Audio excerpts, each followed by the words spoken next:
When it comes to design, we have two very different philosophies. Now, on the one hand, we have the soft touch plastic and the smooth curves of the Galaxy S5 with now a soft touch plastic back. While on the other hand, we do have the iPhone 5S that delivers a very premium feel throughout its clean lines and its metal construction. One phone delivers massive screen real estate, while the other one is a compact build that definitely is at home in pretty much any pocket. Both phones feature physical home buttons that integrate fingerprint scanners this time, as Samsung has added a swipe-based fingerprint scanner underneath its home button.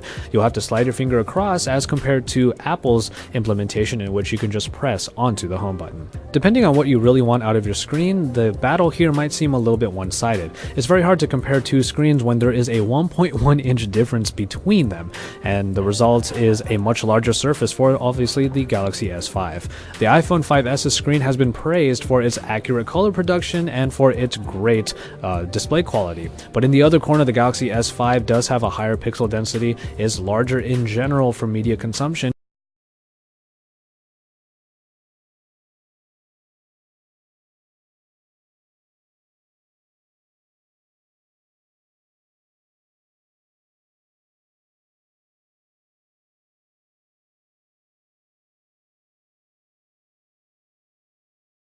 and has the vivid colors and lush blacks that really make Super AMOLED screens some of the favorites. When it comes to the performance, we are dealing with two different philosophies once again. iOS is known for its fluid animation and impressive optimization, especially in the iOS 7 that was introduced in the 5S.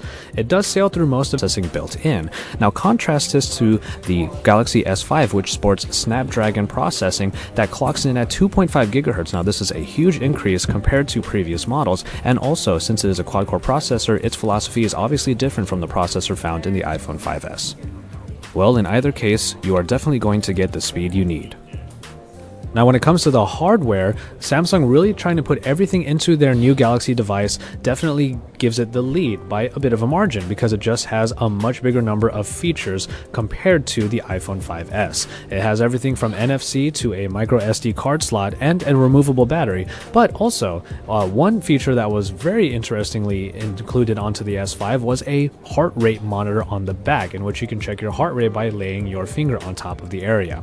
The somewhat more limited iPhone does include a fingerprint scanner, so that's where they have a similarity here, but to be honest, the polished experience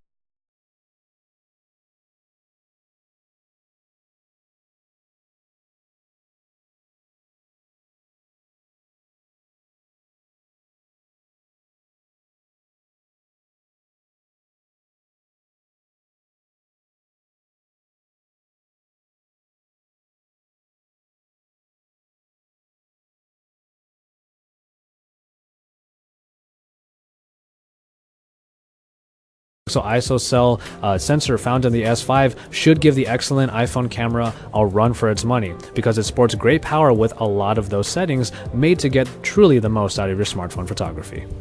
iOS did receive its big revamp last year, and it did move to a flatter, brighter, and more abstract interface. It still was a somehow simplistic but still very fast operating system, and a lot of iPhone users really stand by the reliability of their iOS. Samsung's UI has gone through its own transformation on the Galaxy S5, but it may not be quite as drastic comparatively.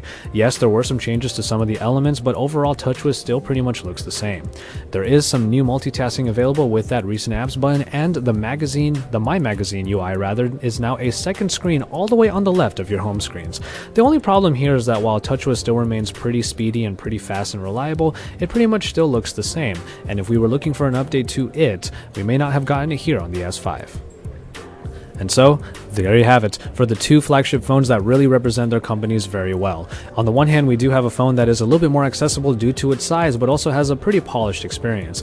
But then, in the other corner, we have the Galaxy S5, which is a feature-heavy phone that provides a lot of different options for how you want your smartphone experience to be. We have a lot more coming on the Samsung Galaxy S5, so make sure you stay tuned to Android Authority as we report it all to you from the Mobile World Congress here in Barcelona, Spain.